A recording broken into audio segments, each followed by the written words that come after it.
Olá, bem-vindos ao quadro. Nessa aula eu vou falar sobre mutações. Vamos supor que aqui eu estou representando uma molécula do DNA em que aconteceu a substituição da guanina pela adenina, promovendo aí a alteração na sequência do DNA.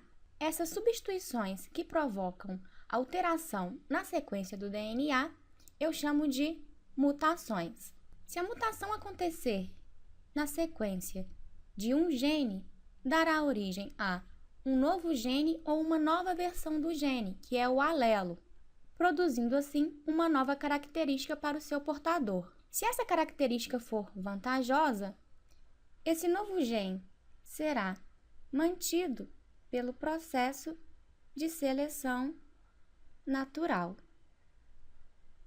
Podemos dizer que cada indivíduo existente atualmente possui aí um conjunto gênico único, resultado do acúmulo de mutações vantajosas que vem acontecendo e perpetuando há bilhões de anos devido à atuação da seleção natural. Porém, nem sempre uma mutação vai conferir uma característica vantajosa. É o caso, por exemplo, da anemia falciforme, onde há a substituição de uma única base nitrogenada no gene da hemoglobina, que é uma proteína constituinte das hemácias. Então, aqui eu representei um trecho desse gene, onde há a substituição da timina pela adenina. Esse trecho normal será transcrito em um RNA mensageiro com o códon GAG, que codifica a glutamina. E esse trecho do gene mutado será transcrito em um RNA mensageiro com o códon GUG, que codifica a valina. Então, devido à substituição de um único aminoácido na cadeia da hemoglobina, a hemácia apresenta um formato em foice que carrega uma concentração menor e insuficiente de oxigênio em relação à hemácia normal, que carrega uma quantidade maior e suficiente de oxigênio. Vale lembrar que para uma mutação ser prejudicial a um organismo, eu devo ter um acúmulo de mutações e não acontecer de forma isolada, como por exemplo, em uma única célula. E nem sempre a alteração de uma única base altera a proteína. Vamos supor que aqui eu tenho um trecho do gene T, que sofreu alteração para TC. Esse trecho normal será transcrito em um RNA mensageiro com códon A, que codifica a lisina, e esse trecho mutado será transcrito em um RNA mensageiro com o códon AG, que também codifica a lisina. Ou seja, essa proteína codificada por esse gene mutado não sofrerá nenhuma alteração em relação aos seus aminoácidos. Então, com o que eu apresentei até aqui, podemos concluir que as mutações nem sempre são prejudiciais.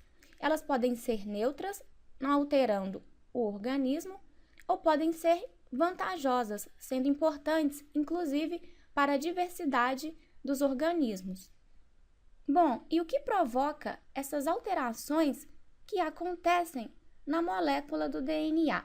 Bom, as mutações podem ser espontâneas, que acontecem geralmente durante o processo de replicação do DNA, devido a erros que acontecem durante esse processo, como, por exemplo, o pareamento errado de bases, ou as mutações podem ser induzidas pelos chamados agentes mutagênicos. Os agentes mutagênicos podem ser físicos, que é o caso, por exemplo, dos raios X. Um outro exemplo de agente físico são os raios UV, ou esses agentes podem ser químicos.